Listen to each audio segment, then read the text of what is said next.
It's time for breaking bread with Papa. Hey, don't you know? Hey, it's sourdough. Hey, it's time for breaking bread with Papa. Hey, don't you know? Hey, it's also a show. Hey, everybody. Welcome to another edition of Breaking Bread with Tom Papa. I'm Tom Papa. We've got a good one today with Josh Scherer, who is an amazing guy. You're going to love him. He is a YouTube sensation. He's an author, a culinary producer for Good Mythical Morning. Millions and millions of people have watched him and his crazy food adventures. You are going to love it. And I really had a great time with him. He's a solid guy. You are going to have a swell time breaking bread with our good friend Josh. I want to thank the good people at BetterHelp. BetterHelp. Oh, these are good people. A big thanks for them being the sponsor of today's show. Easy and affordable online therapy. Get 10% off your first month at betterhelp.com/papa. That's betterhelp.com/papa, P-A-P-A. That is BetterHelp, HELP.com/papa for 10% off. Thank you to BetterHelp for sponsoring today's show. We are moving quickly through the summer. We are, this should be dropping, I think, literally on the 4th of July. Wow, that's patriotic. That's pretty amazing. Or actually, it might be the 5th. Well, either way, it's the 4th. No, everyone screws around that whole week, don't you? I mean, by the time that Friday comes along, that's it. No one's doing anything. Except for plumbers when they get called when everything goes awry. And then they get rich. Hope you're doing well. I have... planning on a cookout on the 4th. Gonna have some people roll through. Nothing fancy. I am not gonna pretend that I have my grill game really down in any exceptional way. I mean, I do okay. I get the right rolls, of course. I chill the things. Maybe I'll get creative with some kind of a side dish of some sort. But this isn't heavy lifting. This is just throw it all on the grill and just let it go. Let the hot dogs go until they're wrinkled. And just keep it going and keep a nice cooler filled with nice cold drinks at your side. And I'm not going to go too nuts with that. We have an episode coming up about barbecue next week, and when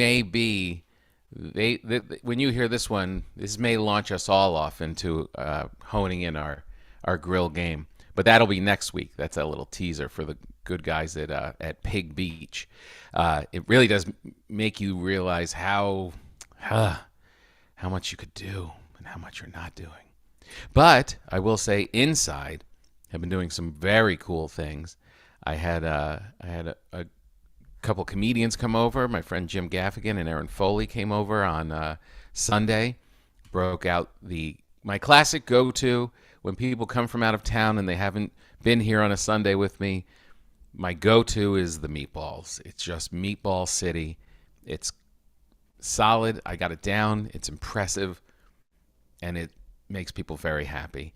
And then build around it. Just build out a little rigatoni, a little salad, and we really nailed focaccia. For the first time, I have to say. I know it's kind of seems like a simple bread, but it's a long process. It takes a little beat. It really does. You got to do it like the day before, which when I'm thinking focaccia, for some reason in my head, I was always like, hey, we'll make up some pasta and then we'll get to the focaccia and then we'll just have the meal. No, you got to put a little more thought into it. Well worth it. Finally nailed it. Let it rise. Give it some time. And it really came out big and fluffy and impressive. And then the other thing that I've been repeating, so the meatballs are a solid repetition. The focaccia is one that has got to be in the lineup. This is all, of course, with all the rest of the bread that's just always going in the house during the week.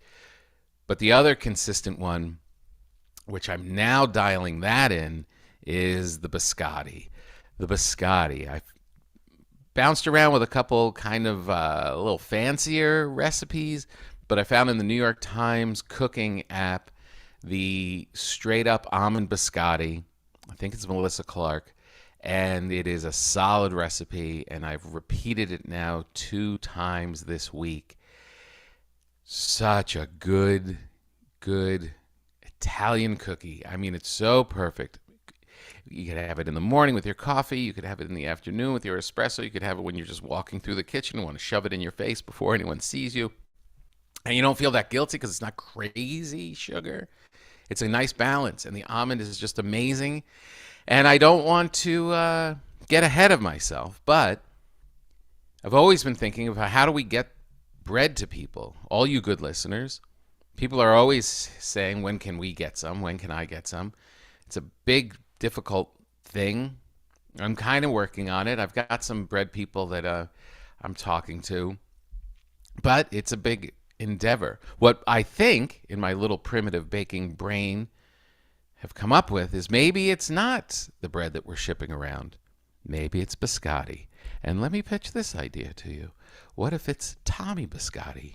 Oh, that sounds pretty good. Tommy Biscotti. And that's why biscotti was created, actually, was because they didn't have ways to ship things long distances without them going stale. And they created this biscotti cookie, and you were able to transport it. And it got me thinking, well, why can't we transport that to our breaking bread friends? Why can't we bring Tommy Biscotti across the land? So, very exciting little rumblings. You know, these kind of things tend to, not all the time, but you have to really, really want it. And if you express it, if you give me a nudge, maybe they'll encourage me. But a lot of times this is kind of like when people say, I've got a great idea for a movie. And then it never pans out because they have to actually write it. I've got a great idea for Tommy Biscotti. And then are we going to just keep making it and eating myself? Or will we spread it throughout the land? You could start small. I don't know why it has to be big. There's got to be some people that are down out here listening right now who are like, sign me up. I'll take a test run of the Tommy Biscotti through the mail. Oh, that brings up another question. I think I need a permit of some sort or have to go to a real kitchen. I don't think technically you can make things in your kitchen and just sell it to the world. But the Supreme Court just came down with a decision that's going to do away with all regulations. It's going to slash down the EPA and all the rest of it. So if they're going to let us burn the country down and just not really worry about regulating water and cigarettes and coal mines, are they really going to come for Tommy Biscotti? See, there's a silver lining. So those are the things I'm dialing in, though, regardless of the marketing of it and the sending it and getting it to your chubby faces. I think that just little things to do within the home, the biscotti, the meatballs, perfetto, and also the puttanesca. I was making sauce last night. This was just on a Wednesday, and the puttanesca is, they call it the Streetwalker Pasta, the whore's pasta. It's the idea was when you had a working gal, a streetwalker who needed to make a quick meal for her family. She would just go in, make the quick pasta, throw in some capers and some olives and some garlic and oil and some tomatoes and whip it up real quick. It's and some anchovies, if you could sneak those in without your wife knowing. A great pasta and a good summertime pasta. It's just it's so easy and quick, and it's one of my favorites. I order it out all the time. But the biscotti and the meatballs and the grill. All right, that's enough of my stuff going on.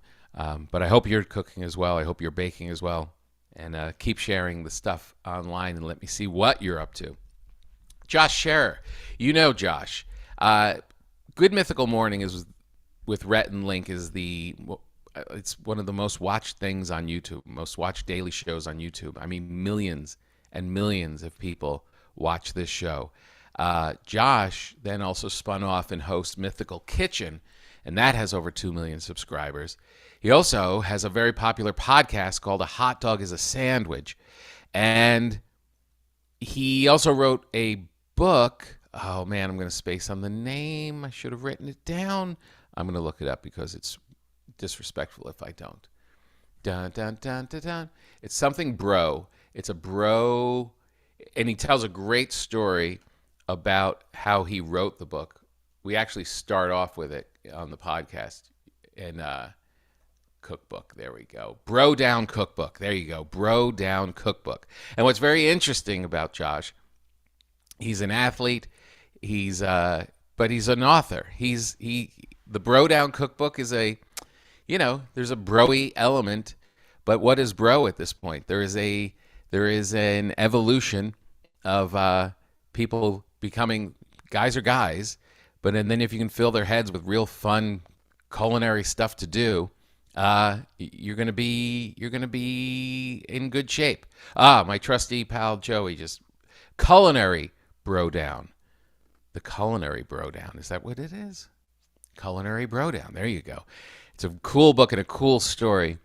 But anyway, he is very prolific. This guy works his tail off. I mean, it's not, whenever you hear of like people being popular on YouTube, it's very easy for people who are not in that orbit to just think, well, they just put up videos and people watch them. What is that?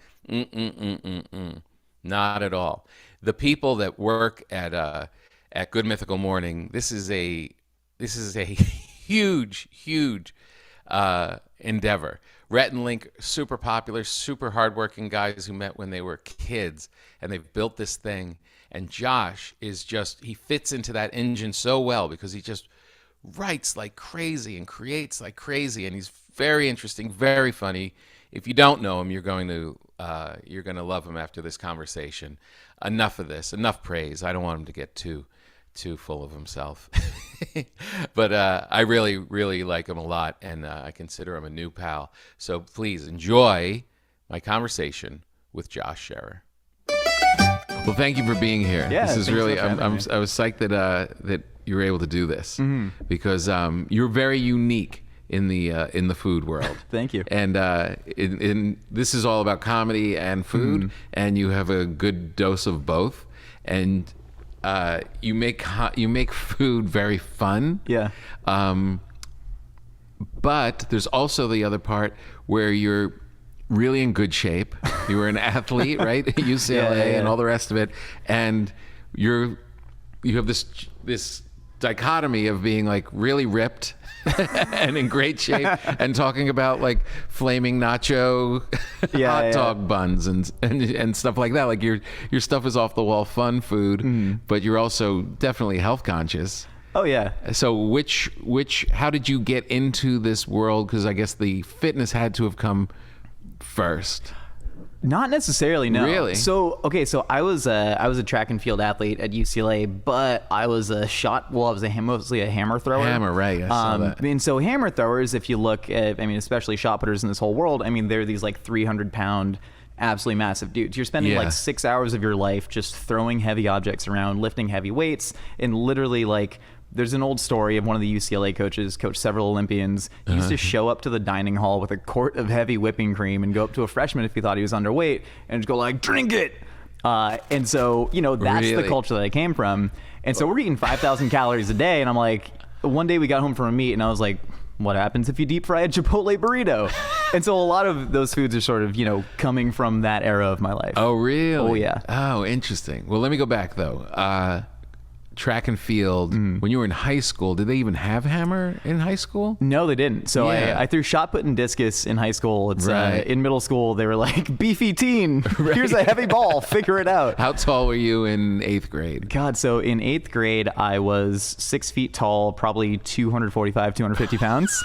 Oh, man. And so right now I'm probably like 210, and the last time I was this weight is when I was 11 years old. Really? Yeah, and so I was, total fat kid in stature and in lifestyle. Did they come for you for football? Oh yeah, I played football for 1 year in high school and was really good. Was gonna get moved to varsity, all that, but I just hated the culture of football so much. Yeah, it was a little too of the bro-y version of it. The jockey. Yeah, super macho. Right. And I grew up in Orange County, which is a big sports powerhouse, big hotbed for talent, and like literally our coach told us to go to the GNC, the supplement shop, and ask for the football special, and they would just give you growth hormones.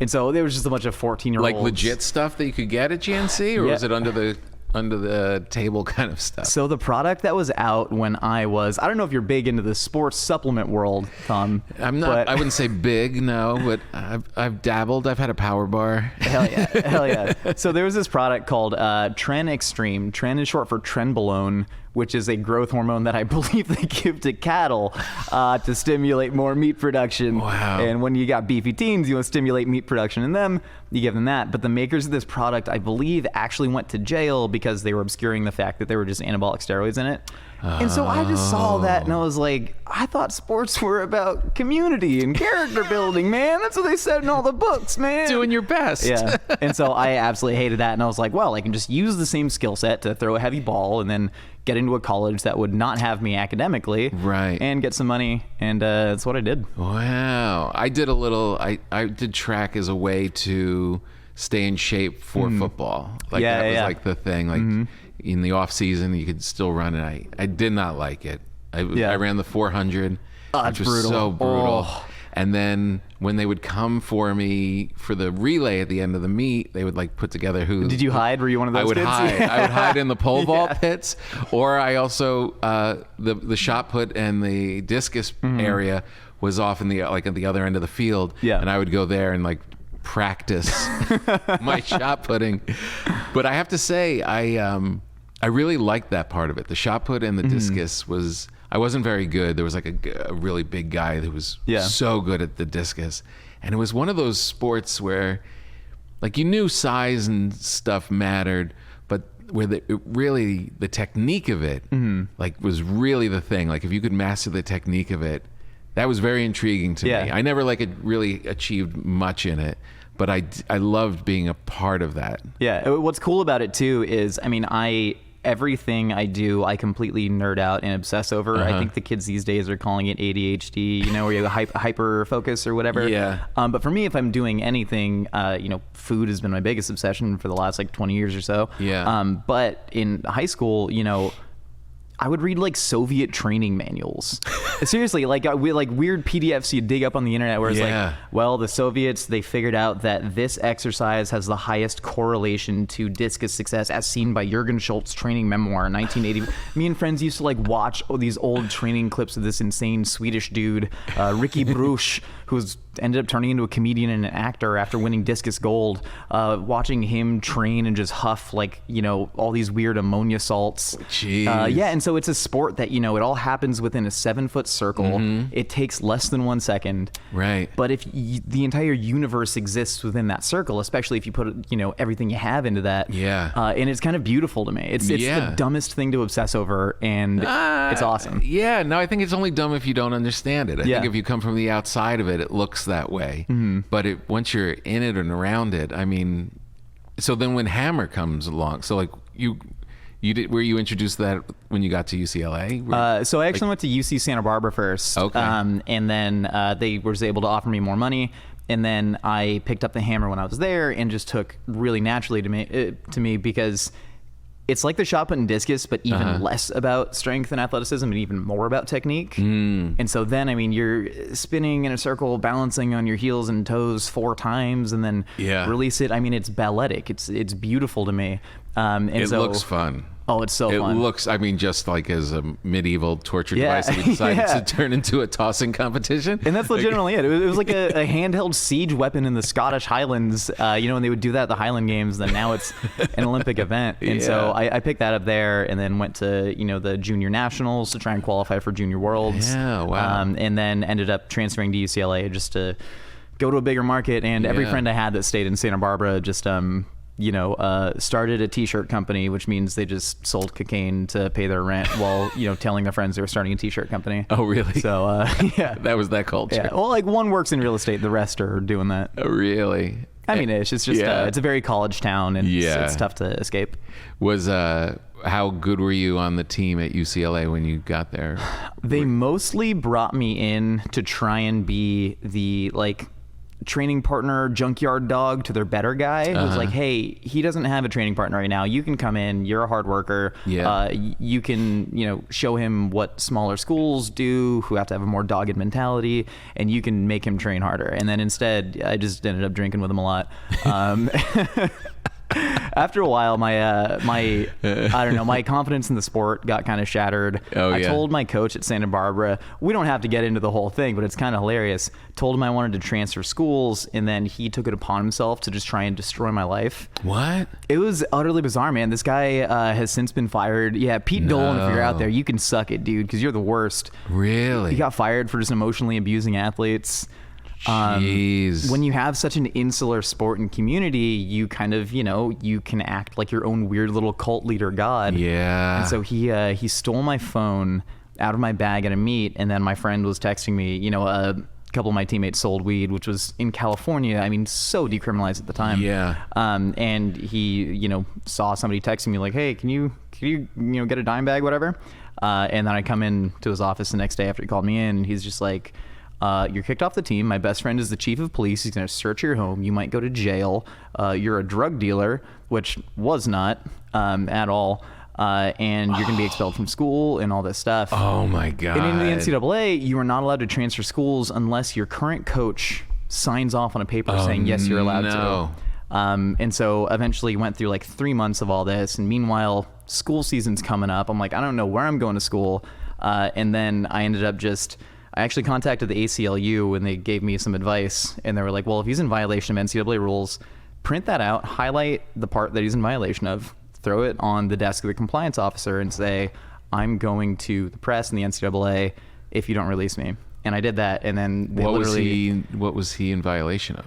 It was just stealing a child's phone. Well, yeah, I mean there was that, but it was literally just stupid NCAA statutes. Like, you must notify somebody within 15 days that you have denied the waiver, blah blah blah, and so little technicalities, and then right. And I'm sure he was pretty dirty. Like, if he did that, oh yeah, like he was hiding a lot of other stuff, I'm sure. Yeah. Oh. Yeah, it turns out he'd done something really similar to a bunch of athletes, and one had suicidal ideation. It was just like I mean, that's for track and field, a sport that makes no money. Yeah, freaking cares, man. Oh, but it must have been how many months did you have to deal with it? It was probably like a solid 3-month thing, and then since that last meeting, this is a hilarious example of how college athletes don't really have to apply to school at all. I literally just contacted the coach at UCLA. I sent him one video of me throwing hammer that I posted on YouTube. And he said, great, you start class in a week. Which classes you want to take?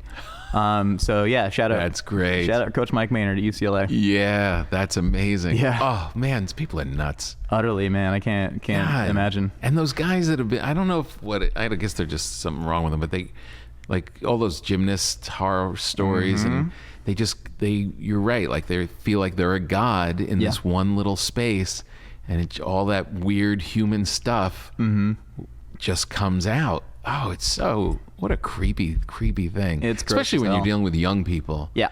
Like, even as an adult, someone throws that stuff in your face. It's like, oh, you're not sleeping at night. Yeah. You must have been pretty reeling. Yeah, no, it wasn't great. Though I've always had just an incredible distrust of authority, and I mean, to this day, and of course, like, hampers me at times. Yeah. But like, it's one of those things where if somebody is put in a position of power, I'm just like, well, how'd you earn that position? You earned that, like, ethically? Were you democratically appointed? Like, how did this happen? I think you probably just rise up, Yeah, that's good. It's healthy. Yeah, and I can't wait to teach my kids that, and then have that turn against me. Yeah, right. Exactly. Yeah, I know, and they tear you down. Yeah. So well, thanks for sharing that. That's so bizarre. Yeah. When you started messing around with after the cream challenge from the coach fattening up kids, did this thing like start happening where the food thing, because when you start doing it and you're just doing it for fun and you're creating some stuff, there isn't this YouTube universe yet that you can even think about, right? No, I mean, it had just started popping off. So I didn't graduate from college, but I dropped out in 2014 during my senior year. School's just hard, man. So difficult. It's really hard. It's a lot. You gotta know all the things. They want you to wake up. Oh, tough. You gotta go sit there. And so YouTube had started popping off, but not to the point where, now a kid in elementary school, their number one answer on what they want to be when they grow up is a YouTuber. God, yeah. That certainly didn't exist at that time. And what did exist were food blogs. And so I, kind of grew up reading like Tucker Max, that type of stuff. Yeah. And I was kind of really influenced by that. A couple food memoirs. I mean, Bourdain, Eddie Huang. Right. And so I was just like, yo, I can write really funny things. And I started kind of writing from the caricature perspective of like a super college bro, which of course there were elements of truth in that. Sure. But kind of like a dumb idiot bro with a heart of gold who also made food. And so I'd write these humor essays and couple it with a recipe. And then within a couple months, that got nominated for an award by Sever magazine, which is one of the big glossies. And then I got a literary agent a couple months after that. Jeez. Which all sounded very impressive and still kind of does. Yeah. But there was like no money in any of it. Sure. And so it wasn't like, you know, yeah. I didn't like drop out of college because I actually had a sort of plan. Yeah. It just sort of happened and then figured it out. What were you naturally. writing about in those early blogs? I mean, you got the character, but like, do you remember like what were some of the what were you blogging about? So there was one piece that you know, even though I was like a fat kid, especially in college, I took nutrition really seriously, even though I was 270 pounds.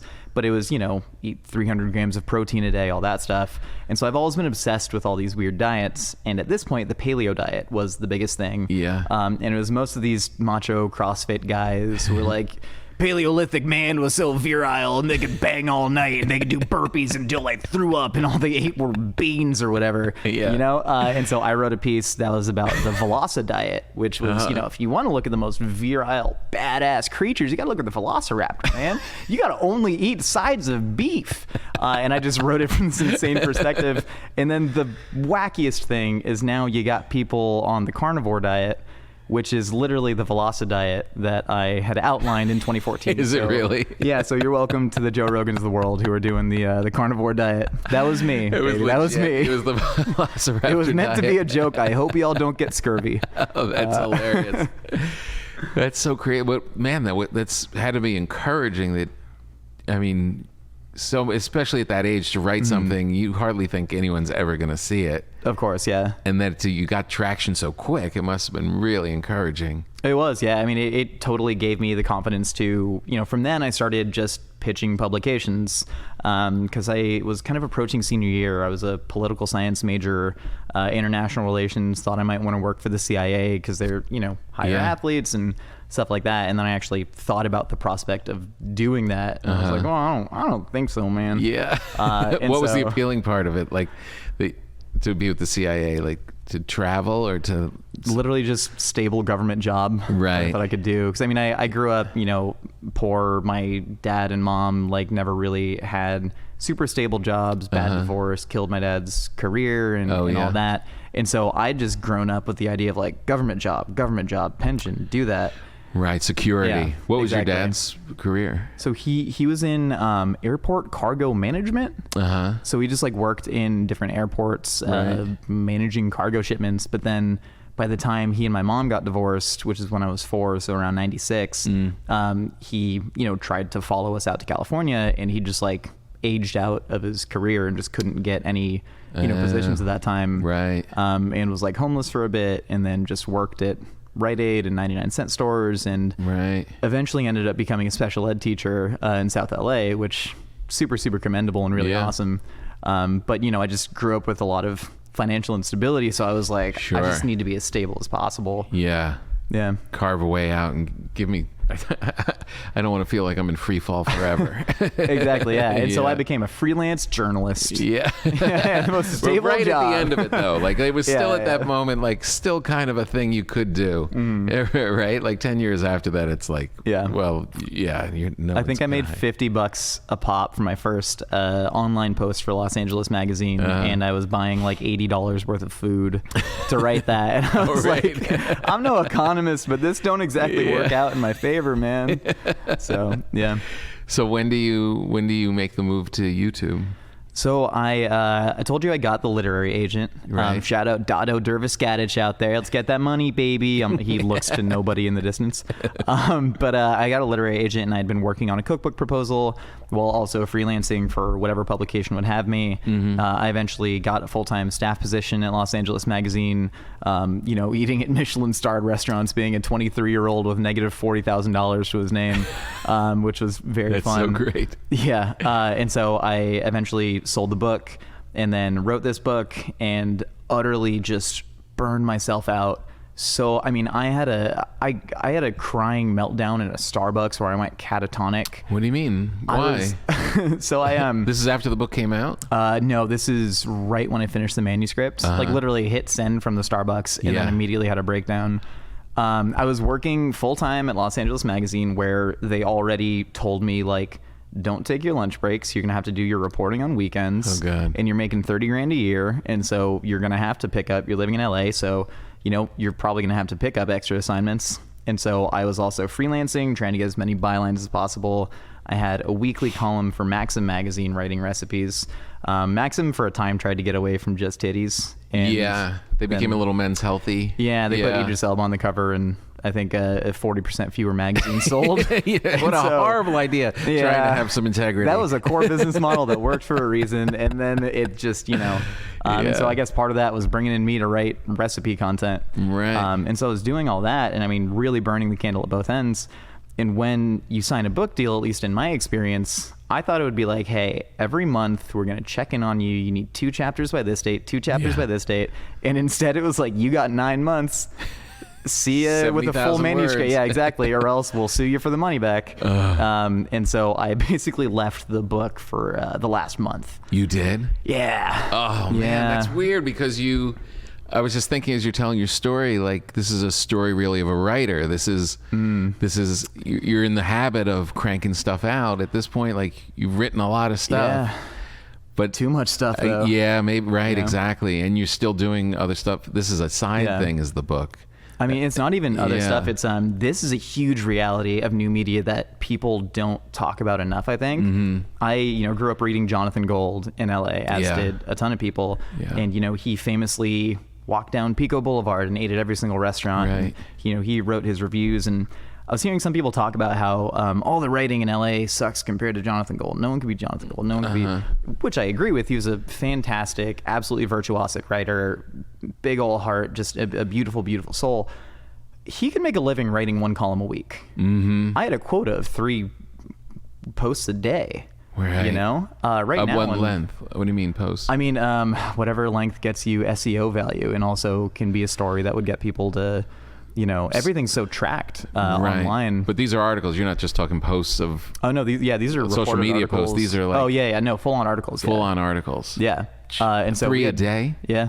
Holy. And then on top of that, freelancing. And you just need more and more and more. And now these I make... Yeah, they're like beasts. Yeah, it's insane. So I was used to cranking stuff out. And even then, it was procrastinating like crazy. Mm-hmm. And so this book comes along, and I was just like... We'll figure that out later. Yeah. And eventually wrote 85% of it on a Greyhound bus trip from LA to Reno, Nevada. Why'd you buy that ticket? Well, the National Rib Championship was in Reno, of course. I had friends going to Reno, and I was like, if I can just shut myself in a metal box with no distractions, you're driving up through the Grapevine and through Tahoe, and you're not even getting service. I was like, if I can just shut myself off, I can just write and write and write. Yeah. And I did for I think 24 hours. I banged out something like 40,000 words.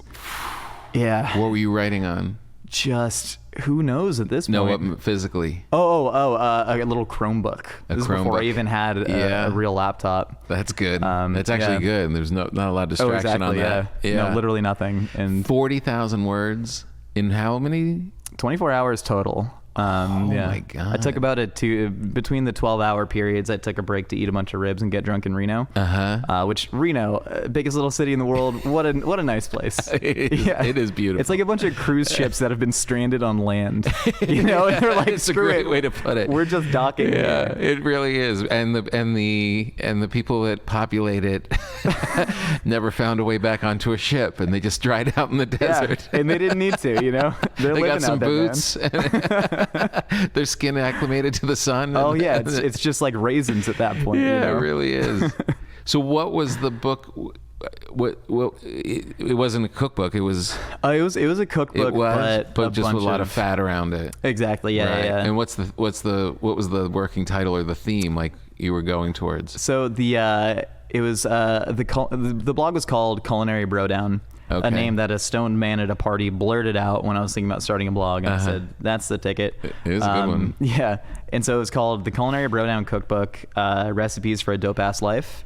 Right. So it's meant to be like recipes, but also the just how to live virtuously, I suppose, in bro speak. Right. Yeah. Right. That's really good. That was because when I was reading about it, when I was in college, it was I got a book by the Frugal Gourmet. Do you remember the Frugal Gourmet? Mm-hmm. And it was like half a laugh, but also like, no, I have no money. We have no food in this place. I'm going to make an onion cinder. Yeah, I'm going to take an onion and wrap it in tinfoil and put it in the fireplace and then eat it. Yep. Like it actually, that part useful, part whatever. Yeah. But 40,000 words in 24 hours. Yeah. Man, oh man. How much re-editing of that did you have to do? Or were you pretty Almost solid? none. For real? Yeah, the cookbook process, Wow. and it's a major publisher too. And I think the book is good. I like to write pretty clean copy despite being absolutely whacked out of my gourd. And then roughly no major re-edits. A lot of Man. formatting stuff and recipes. But other than that, it's pure stream of consciousness writing in that book. You must be pretty proud of that. I certainly am. Yeah. I'm like proud of. I mean, I'm proud of the book. I've gone back and reread it, and it's funny. I think if we're doing a big critique, I think it is missing a larger thesis that ties everything together. But I still look back on that, and I'm like, one, I'm incredibly proud of the writing in there, and then two, I'm incredibly proud that I got the money and successfully finished a damn book. Yeah. And also even just creatively, like there's something very cool that you were able to distill this stream of consciousness, just this burst in that short time. Like that's a very unique thing. Yeah.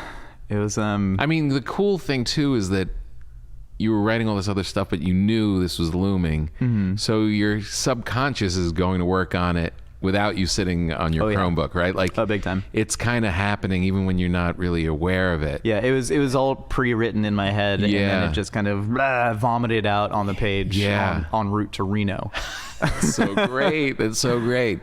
It really is kind of like, you heard this story of like Sylvester Stallone writing Rocky, right? Like when he went into the room and like painted the windows black and just stayed in there and did it. Like it has that kind of cool factor to it. Yeah, it was very much like that, except I was, smoking Camel extra wides with the local townies, hitting back up to Reno in between. That was a good writer's block thing. But then you hit send and it's something like the computer just fritzed out. No, I wrote like 80% of it, and then I went back and tried to sort of edit it. This is maybe a week after the Reno trip. But I am so sleep deprived at this point that I started hallucinating. Really? Which had never happened to me before. All right, let me ask you that real quick, just because I've been in this. I'm literally handed in my third book this week. Oh wow! And there was that thing like this weekend. I just had to bowl through it, and part of me was thinking, what if I just stay up? Like, why go to bed? Yep. What if I just keep going? And I was like, that's really number one, unwise, and and number two, I don't think I can do it. I'll think this is going to happen, and I'm just going to pass out at the desk. But at that age, you can do it. Yeah, I think I must have been like 24 at the time. Let's just go. You're still in the mindset when you have an early flight. Yep. Let's just drink and stay party up and, through it and go through the thing. Yeah, it turns out you can't just party through it with a whole ass book. Not advisable. You will think you are in the Matrix inside of a Starbucks and start crying because you don't know how to escape. Was that the hallucination? Straight up, yeah. I started seeing everything in a green and black grid, and so I would look around, and it was like the Terminator, scanning, or Neo when he gets lost in the Matrix. Yeah. And it freaked me out so hard, and my serotonin levels must have just been so depleted at that point. Yeah. That for like 2 hours, I was just sitting there, just like silently, tears streaming down my cheek, unable to move. What's so funny about that is how many times you see people upset at Starbucks over a laptop, and you're like, yeah, they're just dealing with it. No one's gonna ask, like, are you okay? No, that's if you're gonna have a catatonic meltdown anywhere, let it be a Starbucks. Don't do it in a Wiener Schnitzel. People can start asking questions, Right, exactly. Yeah, Starbucks, that's the place to be. Do you remember what you had? What your order was? Did you have like a big grande venti something it next to you? was not only that, this is the era of the Trenta, which is a uniquely American big gulp, I believe is what it would be called. And it was a Trenta Red Eye. Oh my God. Which is black coffee mixed with shots of espresso. And so, it's a kind of Starbucks speedball is what you would call it, in a 30-ounce cup. And so it was just like grabbing any stimulant to stay awake at that point. Oh my God. Yeah, it was brutal. That's so great. And then you hit send and it goes out. And then you just hear nothing. It's so... Isn't that the worst when you send it and you don't hear back for longer than what I thought it was going to be like the party horn and confetti from my computer. Go, Good job, Josh. And now a word from our sponsor, BetterHelp. BetterHelp. Help is the key word here. Look, everybody needs assistance at some time. We all have a need for some help, and these are complicated times. Let's just take away the times. Let's take away all of the anxiety of the news. Let's take away the anxiety of the planet warming. Let's take away the anxiety of inflation and gas prices and all the rest of it. Let's just deal with us, you, me, and our little heads. It is a natural thing for a human being to need to work through problems all the time. That's what our busy brain does. And sometimes it's a bit of a load. Sometimes you just need to bounce stuff off another person. Sometimes you need a little perspective. Sometimes your friends and family aren't even enough. And sometimes you can be open and share things with a therapist that you can't share with the people just around you. And that's where BetterHelp comes in. They have all of these therapists that are standing by.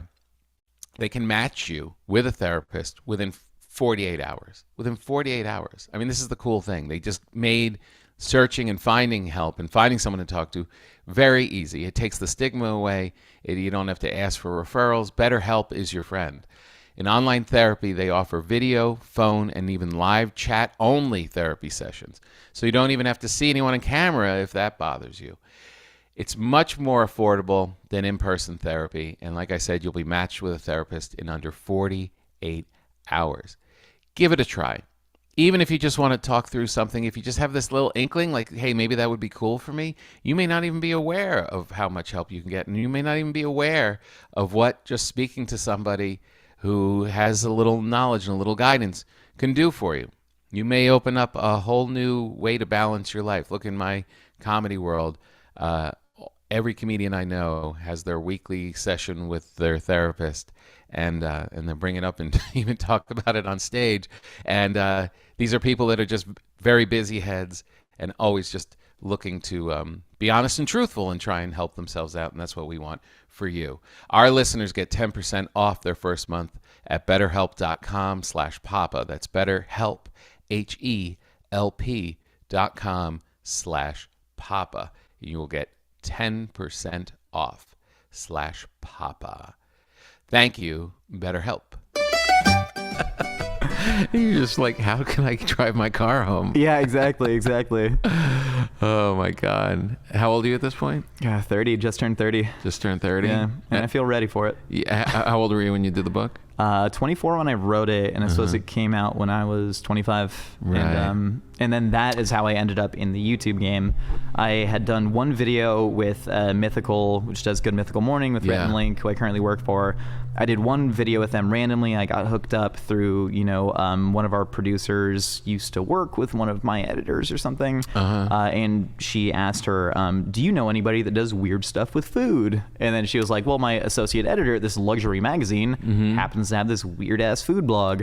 And so I produced one episode for them, and then I was so busy at the time that I just didn't keep up the relationship until my book came out, and I had technically gotten fired from the magazine on the day that I was going to quit. So, Yeah, screw them. Yeah, exactly. But then you get fired, you can get unemployment. So right. I'll take it. But I sent Mythical a copy of my cookbook, and our chief creative officer, Stevie, literally called me and was just like, hey, do you want a job? And I was like, I've never done anything like that before. And she's like, I don't care.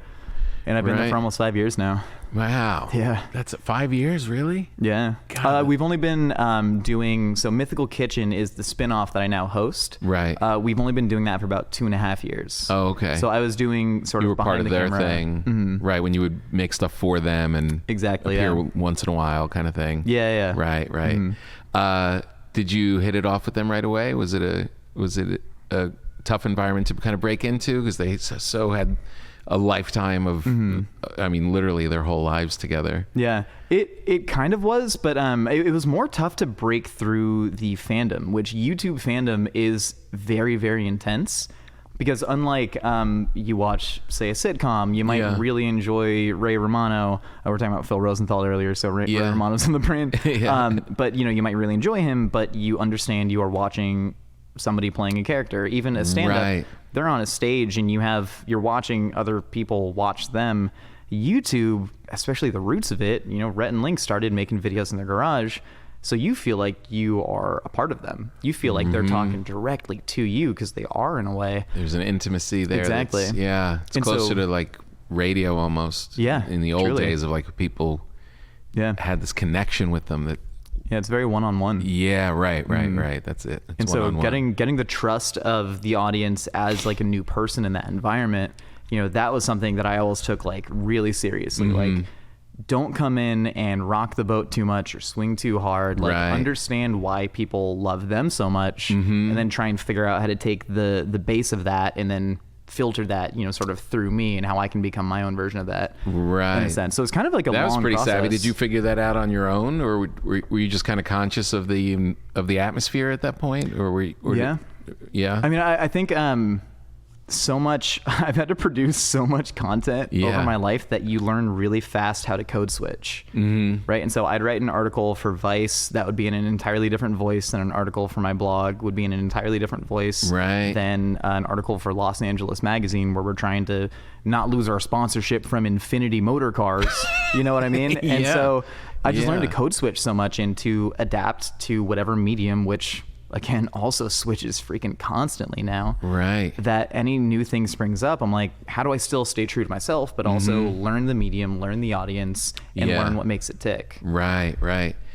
But it seems like you had your kind of your voice of what you decided you were going to do there, like pretty figured out. Like, it was probably just you. It was probably just a little true to yourself. It was definitely different speeds, maybe a different version. Can you do you curse on this podcast? Yeah, if you want. I might as well. It would serve a point. The term "fuck" appears over 300 times, I believe, in my cookbook.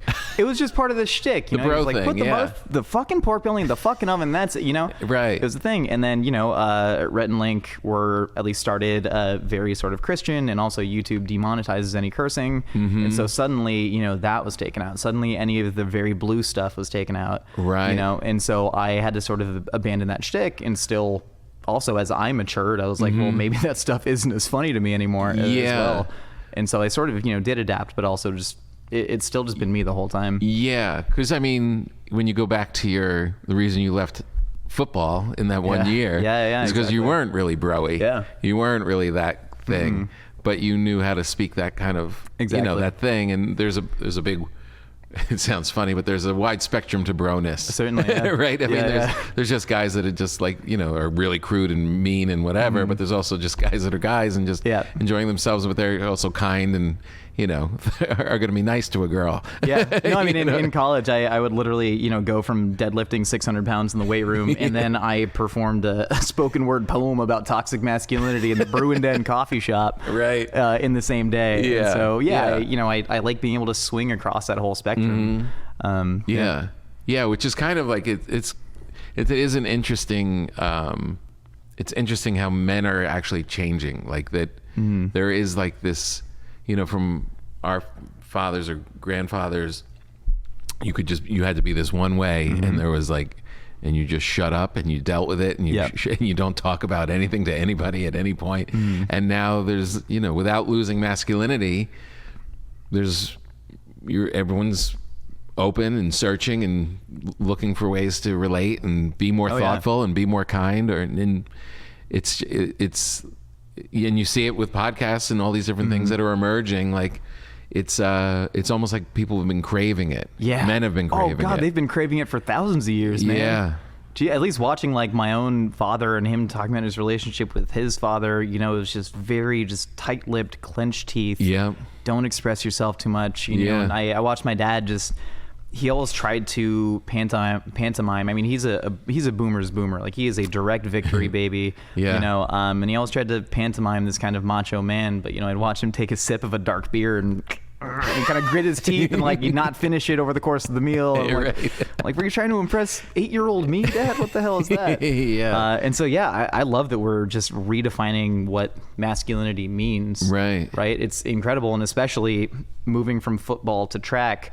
I feel like I found my exact tribe of people who were all, big into weird, nerdy stuff and history and poetry. And they were also these, 6'6", 300-pound bearded lumberjacks, throwing heavy metal balls in the Olympics. Yeah. And I absolutely love that, man. Yeah. I'd like to advocate for more of that. That was one of the points of my book. Yeah. It was kind of tearing it down via this like reductio ad absurdum kind of parody of it all and showing how dumb it is. Right. But I guess a lot of people have lost weight on that carnivore diet now, so eggs on my face, I guess. But. Right.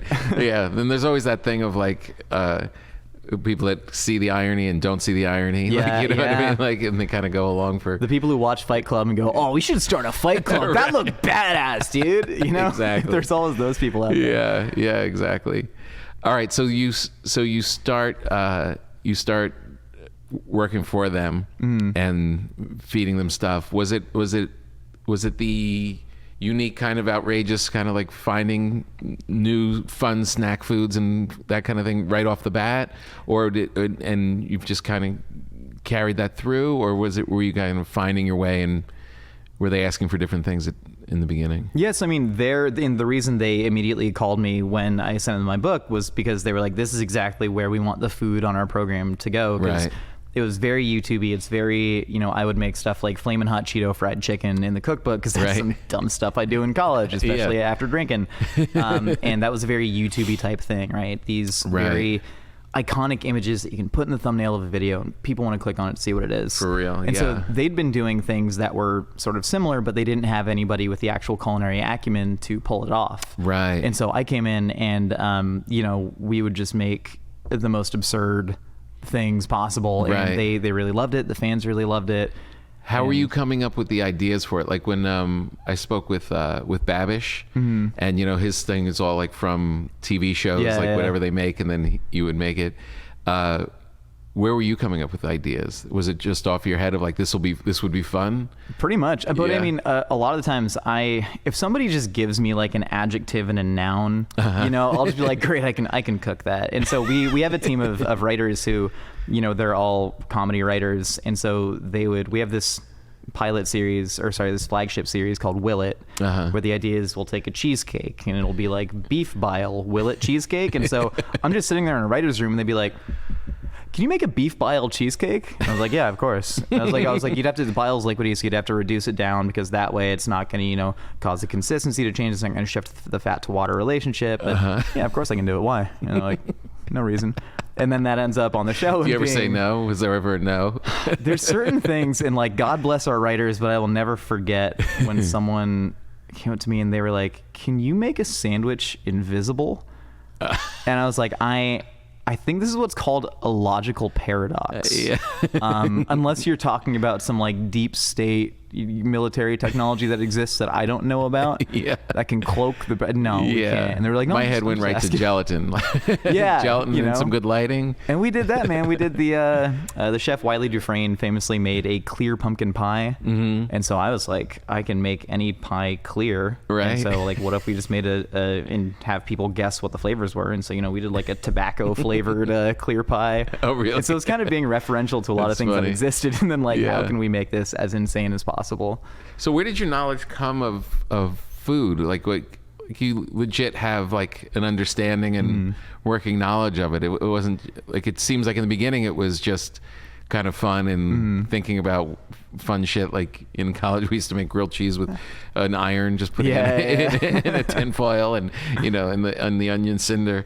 But where did you study it at all? Were you into cookbooks? Did you practice? Food Network, baby. Just Food Network? I mean, honestly, being a latchkey kid, you come home at 2:30 at night and you watch Food Network till 8:30 at night. You're getting 6 hours of free culinary school. Right. And then when I was like 11 years old, my dad noticed that I was watching all this, and he kind of bristled. He was like, I pay for cable and all you watch is cooking. And then he was like, well, if you're gonna do that, might as well just cook for us. And so he was straight up like, I will clean the toilets, I will do all of your chores if you cook dinner every night. Really? This man did not know how to cook. What a great deal.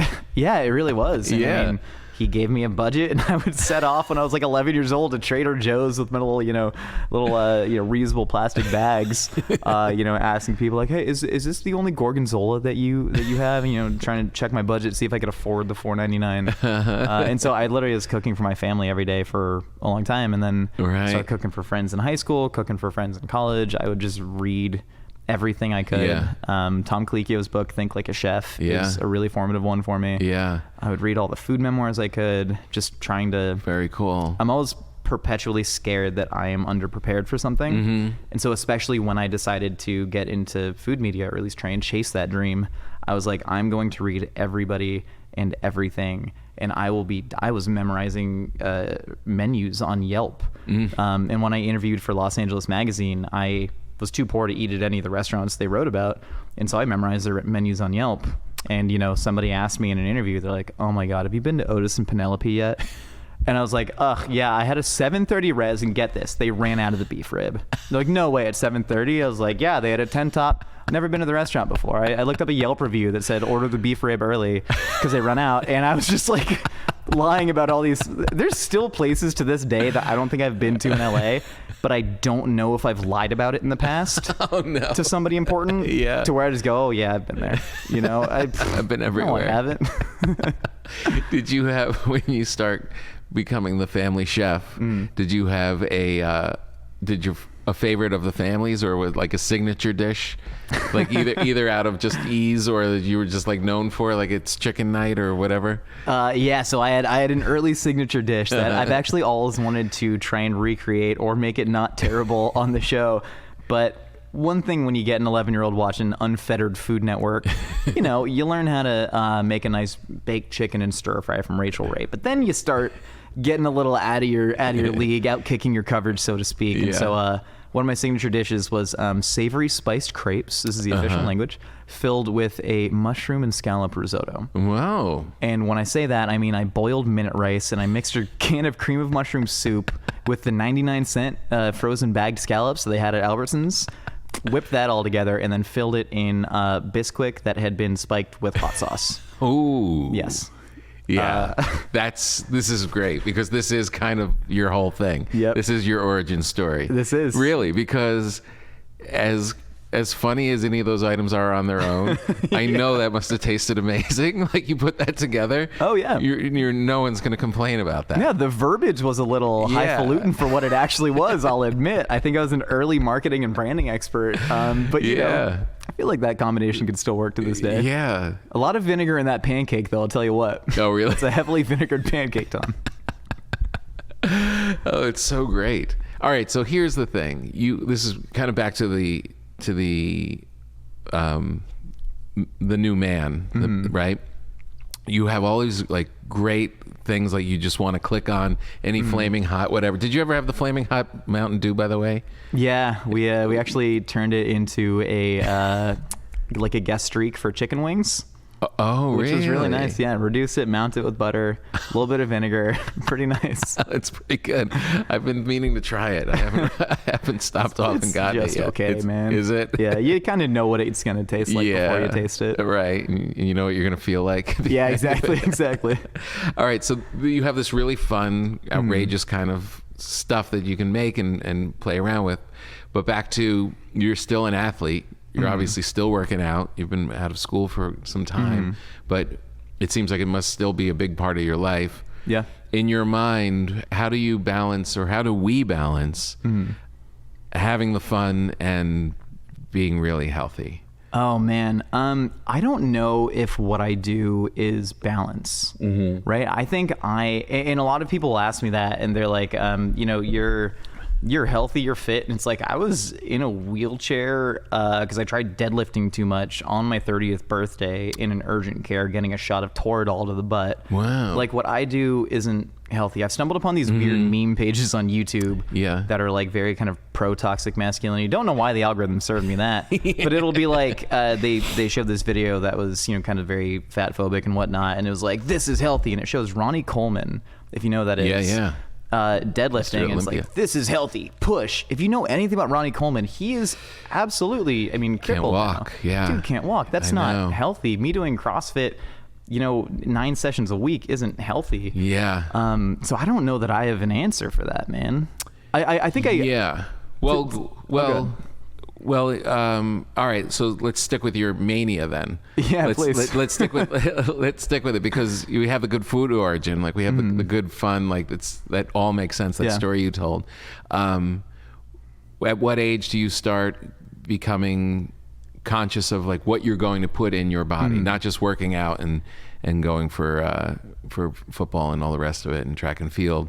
Like, at what point were you starting to become conscious of how you're going to fuel this system? Yeah, I think it was probably after I had quit/gotten fired from Los Angeles Magazine, because I was, you know, didn't make enough money to have a nice gym membership, and so I credit a lot of my fitness to just being able to afford the $180 a month at the place that I currently go to. I was having to eat out 3 nights a week at these lavish, you know, restaurants, which, like, I know it's so sad that I had to do that. No, but that's taxing. Like, it is, any food oriented thing. Yeah. People don't realize, like, that Man versus Food guy, he traveled around with like a cardiologist because it's a real thing. Frank Bruni from the New York Times got gout. Yeah. He had to quit. Right. Yeah. And so after that, I was like, I feel bad. And then, as much as I love the idea of new masculinity and shunning toxic masculinity, I also love embracing it for like an hour and a half at a time. And I mean, honestly, this is true. Yeah, it's like I get that. A lot of people ask me for advice in how I got in shape, and the answer isn't what I think is good to put in the world, but it's what worked. Where I looked myself, and I would never use this language to anybody else but me. I said, you fucking pussy, get the fuck out of your bed, get to that goddamn gym. Like, you know, I just had to sort of will myself to do it. And you were your own military guy yelling at the guys in the bunk. And like, I wish I had an answer that would make me a better role model. Like, oh, it was self-love, and I said, God gave you this body. But I mean, any of those guys that you see, like David Goggins of the world, and all those guys, our brain is very clever. Our brain can get out of anything. Like, it really is very good at, I deserve coffee in the morning. Shouldn't I sit with the paper? And isn't that what life is? And then you need that other part of your brain to be like, you piece of garbage, get to work. Like, and you have to, you really do. You have to break down your own cleverness. I think there's virtue to suffering. And I think, you know, people throughout history have written about that. The Stoics. I think there's just flat out virtue to suffering. And I think, you know, everyone who is into the self-care movement, which to a lot of people, it just seems like they equate self-care with like moisturizing, which to me is really weird. Like, I told somebody that I don't have a skincare routine, and they're like, do you believe in self-care? I was like, what the hell? They're not the same. But I think a lot of people conflate self-care with either laziness or selfishness. In a way that you know, I think we're still at a place in the world where we can say there's virtue in hard work, right? There's virtue in pushing yourself. There's virtue in making yourself uncomfortable and growing and becoming a better person from that. You know? Yeah, no, 100%. It's amazing how when you start out, how little you have to do to suffer. Yeah. For real. Which is a good thing, though. It is a good thing. Like, I just had this guy's put this little gym in my garage.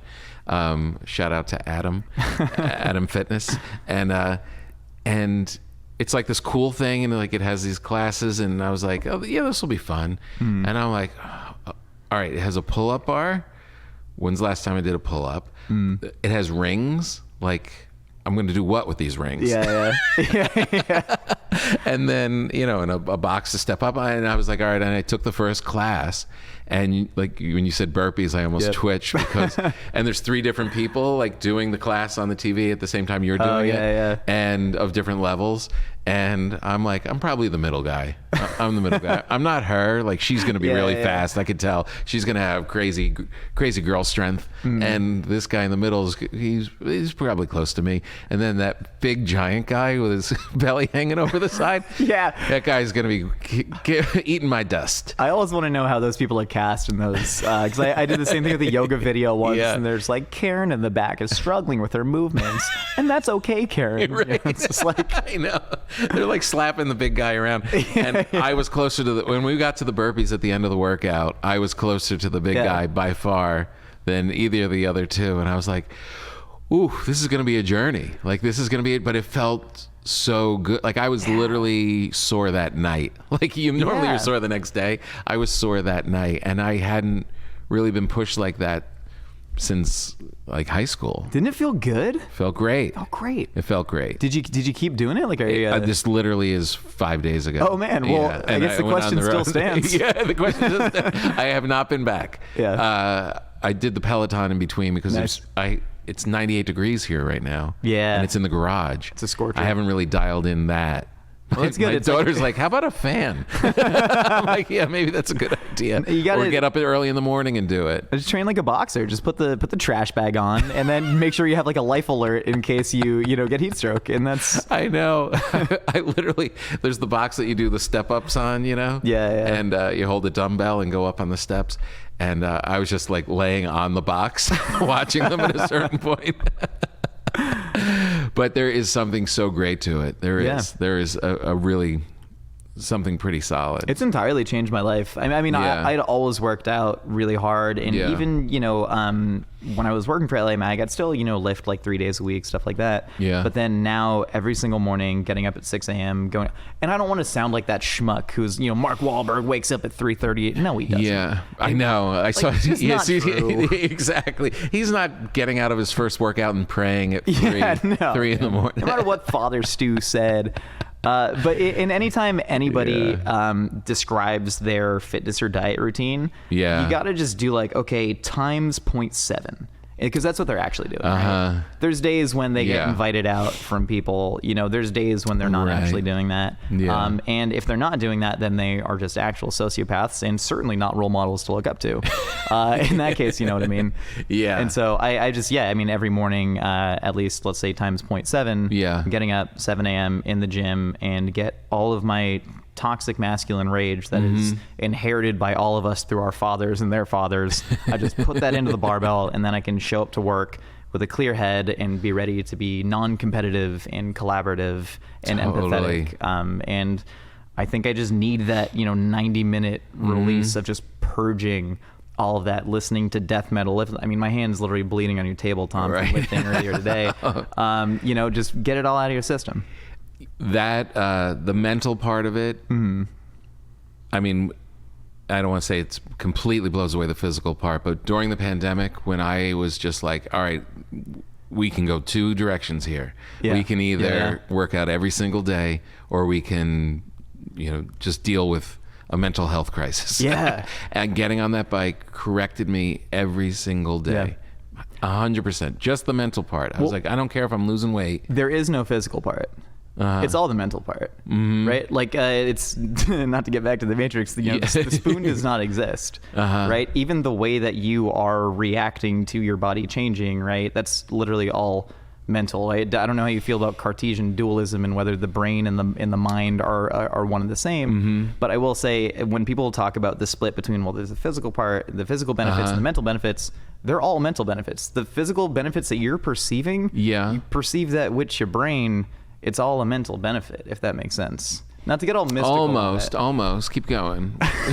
Seriously, because think about people with like body dysmorphia, right? Which a lot of, I'm probably subject to a little bit of that. I know a lot of bodybuilders certainly are. They think they're big and fat and they're Atlas. They're 4% body fat and they're looking like, that's not a physical. One could say that the physical part of that is not working because their brain is processing it wrong, if that makes sense. The mental part didn't work for them because they're processing it wrong. Like, everything is a matter of perception. Right. And now I feel like the college freshman who smoked weed for the first time. It's all No, in it your mind, is man. heady stuff, and it's stuff that I deal with all the time. I think we all do. Yeah. I mean, I literally the other night, I had this really good workout on the Peloton, and it was like sweating like crazy, and I was spent. Like, it was one of those good feelings. Yeah. And 30 minutes later, came out of the bathroom where the toilet door is to the mirror at the sink, and caught myself in the mirror and was like, "You're a piece of garbage." Oh yeah. Oh yeah. Hey, welcome to the lifestyle, brother. You're here. You're living it. You know what I mean? I mean, Yeah. I think we're all always kind of wrestling with that. Yeah. But I don't really care so much about the looking chubby in the mirror at that moment long term throughout the day after that Yeah. workout. Like Yeah, that how I'll feel 2 hours later, just when someone says something aggravating and Yeah. it rolls off the back, you just like, you don't care. Yeah. Where if you hadn't great. worked out, you're fried and this is a problem all of a sudden. Yeah. Right? 100%. I once gained 20 pounds because somebody commented on a YouTube video. They said, Josh looks like he's at, quote, JV muscle mass. And I read one comment from one person. It was like, I'll show you JV. I'm varsity, bro. And then I proceeded over the next 2 months to just gain 20 pounds and just lift like a madman. Oh, And so, yeah, it's to show funny how this guy is- anonymous. Yeah. Could have been a 13-year-old in Bangladesh. I don't know, man. He could have misspelled. It could have been an IV muscle Yeah, it could have mass. been- Who knows what he was We saying? don't know. And so, yeah, it's funny how fickle and fragile this whole ecosystem is. Yeah. And I accept it. So how do you deal with your diet part of it? Like, are you... Because I mean, it's kind of funny now that I'm thinking about it, because not to put you in the same boat as Babish, have you ever met him? Oh, yeah. We're Great pretty guy. good friends, yeah. Yeah, great guy. And but you're also you're like you're both attractive, healthy people. Thank you. I think you're very handsome. Thank you. I wasn't digging, but I mean that thing of Yeah. like, you would think that guys that were putting up, sandwiches from SpongeBob or the flaming hot whatevers would be a different shape and size. Yeah. But it works. Like, it Yeah. works. But what do you put in your body on a daily basis? Are you really strict with yourself?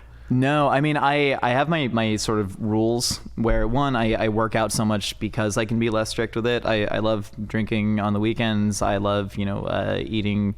I just had all-you-can-eat Korean hot pot 2 days ago. That was fantastic. Right. But then during the weekday, and I know Babish said the same exact thing, where Yeah. like clock strikes 5 on Friday, no rules, baby. Mom's out of town. We're putting marshmallow fluff on the pizza. Right. And then Monday through Friday, there's stuff we have to eat on set, stuff we Yeah. get to eat on set, because I love the Flamin' Hot Cheetos elote pizza that we make. Right. But it's like I'll eat a slice of that, and then whereas Right. before I might have eaten half of it. And then, I like today, for instance, I have had a protein shake, a protein bar, 2 eggs, and then a chicken salad from CPK, and then 3 additional chicken breast tenders. Right. And so I'm climbing my way to 200. I ate 200 grams of protein every single day. And then if I have no excuse to not eat clean, then I'll eat clean. Right. But then somebody invites me out to dinner, I will never be that schmuck who goes like, I'm on a diet and I'm Right. And so as long as it doesn't affect my social life, my social obligations. Yeah, but yeah. if you left me in a room alone, like my fiance's out of town right now, she used to be a restaurant publicist, and so we really bonded over our love of food and eating in restaurants. And she's out of town for like a month, and so I'm like, I can just hole myself up and just be Spartan, Yeah. and then just go to the gym every single day and eat jarred salsa dumped on top of a rotisserie chicken. Yeah. And so if left to my own devices, I'll kind of do that more or less. Yeah, you get a little bit monastic about it. Yeah, exactly. Yeah, as soon as, like, my wife was just away and she came home last night, and all of a sudden, should we have a glass of wine? Yeah, Should we exactly, have-" exactly. We're like celebrating, And those are very meaningful. I mean, Yeah. those are the meaningful experiences, yeah, right? But really, if you could just be alone, you could be like, Yeah. I'm not eating dinner tonight. Yeah. What? The whole family's like, what do you mean we're not Exactly, yeah. eating dinner tonight? We want to eat dinner Yeah, tonight. and it's cool for like 2 weeks, and then you're Yeah. like, man, I'm sure lonely. Right, exactly. Why? I'm in good shape. I feel know, lean, yeah. but I'm sad. In good shape for nobody. Right. Yeah. All right. So that leads me to this question, which is very concerning. I just gave you a big loaf of bread. Oh yes. Pan de campagna, which is it's really a pretty beautiful loaf. Your fiance's gone. Will you eat it? Yes, I will eat it. That is another thing. Especially if somebody gives me a gift, like to receive food, especially food you didn't pay for. Right. What a freaking gift, Yeah. man. And that means so much to me, and I am really excited. I don't think I have. Oh no, I do have. I know what I'm going to do with it now. Instead of going grocery shopping. This is just interrupt you. This is this has become my favorite thing. Really, because everybody I give it to everybody. Yeah. Everybody reports back or tells me what they're going to do, or they send me pictures of what they have done. I will send you a picture It's of the what I best. make tonight. Because it's so creative, and everybody has their own design of what they're going to do with Yeah, it. because I mean, like a beautiful loaf of pan de campagna. You're not like making a PB&J with it. I mean, maybe you are. Yeah, maybe you are. We're going out of town for the YouTube convention VidCon Cool. soon, and so I got back from a little weekend trip, and I was like, I could either grocery shop for 2.5 days worth of food, Yeah. or I could buy 2 family meals from Zenku Chicken and just ride that out. Yeah, and so smart. I've been eating just rotisserie chicken for every single meal. Oh, nice. Eating all the pickled turnips, and so now I'm gonna make some sort of nice like a tartine with That's a great mutabal idea. and chopped pickled turnips. Ooh, nice. Yeah. All right, send me a picture of it. I promise you I'll I will give do you my that. number before you leave. All right, one last question, which it may not be the last because it's kind of a big one. I should have opened with it. This YouTube thing, you've got a whole team, and you're part of this larger mythical family. But people don't realize. I just, because people wanted to know how I made my bread, Yeah. and I just posted like 6 videos of making sourdough bread, and I showed bagels and a couple things, and it is a ton of work. I mean, it was just me and my assistant in my kitchen. Similar to what you were talking about of writing and having to do 3 articles a day. Yeah. This is a beast. Like, Oh yeah. people are looking at your thing and wanting more all the time. Yeah. How much of a full-time gig is it? Oh man, I mean it's so I'm also the director of culinary content across all of Mythical. Okay. It's a bit of a made up title, but we have so many irons in the fire Yeah. everywhere because you have to in digital media, right? Yeah. There's we're making just on my channel 104. Actually, I think it's 102. We do 2 little dark weeks as a treat, but it's 102 videos a year. It's twice weekly, and these aren't 5-6 minute YouTube videos. These are 22-minute cooking shows. Jeez. This is stuff that used to be on the Food Network, and we're doing that twice a week in perpetuity till the day I die. Yeah. We're producing right now. We are doing 4 60-second recipe videos across TikTok, Instagram, and YouTube Shorts. We are also syndicating our content across Snapchat, which gets edited by somebody else from YouTube. And then there's all the ancillary stuff of, do we write a Jeez. cookbook? We're prepping for a pop-up right now. We record a podcast God. called A Hot Dog is a Sandwich. Had to plug it. Yep. And we're doing an hour podcast every week, and this is the only entertainment that I've grown up not only really consuming but also working in. So Yeah. for me, it's all normal, where it's just go all the time. Yeah. And so it's been very normalized for me. But Is yeah. it the kind of thing like doing a game show where you'll do like just go hardcore for 3 weeks and bank as much as you possibly can? Like whatever number that is. Yeah, pretty much. Yeah. So we do, and again, it's the people who are even figuring out the schedules. We have like a meeting of a triumvirate of people who are like, well, this camera is being loaned out on that day for that show, so we can't shoot there. And like the director is doing a special project with this. And so, which is kind of the beauty of our company, is that Yeah. we do everything at scale, right? Right. Almost, hell, everybody's full time at the company, so we're not hiring people on day rates to cam op or to Right. edit and stuff like that. Right. It's just everybody working on all these things constantly that Yeah. keep the organism thriving and just feeding a constant coal fire. God, it's really great. Yeah. It really is cool because there really is like that thing you start to see about all this stuff, the ones that are successful, there's a real energy behind them. Yeah. There's a real energy, and you have great on-screen energy, and it's fun to watch. Like you're learning something, but you're also amused and hanging with this guy. But it's things that have pure energy, and like it's almost like you have to feed the machine, but in order to feed it, you need that energy.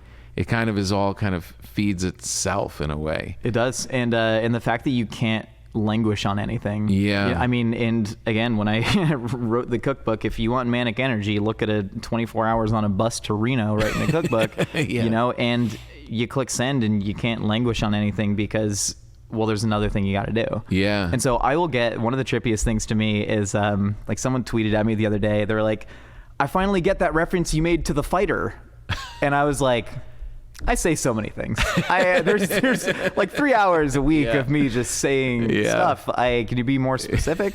Right. And like you said, head body. I was like, yeah, it's a great reference. Thank you for the. But people will, send these things as if I remember anything I did in a video 3 months ago. It's like Severance for me, where it's like I clock in, I record things, I leave. Anything that is me on the screen, that is an avatar and barely representative of the flesh and bone. But it's kind of cool. Like when you tell the whole story, it's like you're kind of built for this. Yeah, you really are. Like if there is a little ADHD component, it was kind of a blessing. 100%. Right? Yeah, I couldn't thrive. Yeah. Could you imagine me doing data entry? What the hell? Yeah, if you did, it would just be like a ton of it. Like I entered all the data. None of it's right, but it's all in there, man. I got numbers for days. Well, this was great. I really appreciate you coming by, and I can't wait to do more. You come back and let me know what you did with the bread. I promise you I'll do that. Thanks for having me. Thanks. And I'll let you know if I ever get on those rings. Let me know, man. All right. The rings are a new thing. I don't love the rings. Yeah, I don't know about the rings either. You know what I like doing with the rings? Just holding onto them and laying back. Yeah, it's gonna. Like a nice that feels good. Stretch. Yeah, it's a nice stretch. Don't make me do dips on the rings. Oh, Jesus. We got it, Aaron. Aaron, we got him. All right, that's our big show. I hope you had a good time. I told you Josh was an interesting fellow. Of course, go and check out all of his stuff on YouTube. It's very funny. It's very watchable. It is a very cool experience, and I thank you for coming along. Now get out there and enjoy yourself. Enjoy this week. Enjoy the 4th of July week. Whatever your stress level is with the country right now, don't be a quitter. Stay in it. Get some hot dogs. And start changing people's minds if that's what you need to do. Or just embrace it if that's what you want to do. Either way, stuff your face with something good. Thank you for listening. We will see you next week. I'll also go to tompapa.com. I have a lot of tour dates we just released. We're coming to the Wilbur in the fall. In Boston, we're coming to the New York area. I'm going to be in Borgata next week in Atlantic City. We've got a whole bunch of clubs coming up throughout the summer to get ready for my Netflix taping, which is going to be in September. So we're going to hit Brea Improv. We're going to hit Wise Guys in Salt Lake City. We've got Arizona Improv. We're even going to Hawaii to perform there. Go to tompapa.com. All the dates are there. Like I said, we're going to Boston. We're going to New York and New Jersey and Florida and Texas. All over the tour. We'll be rolling along. All right. Enjoy yourselves. We'll see you next week.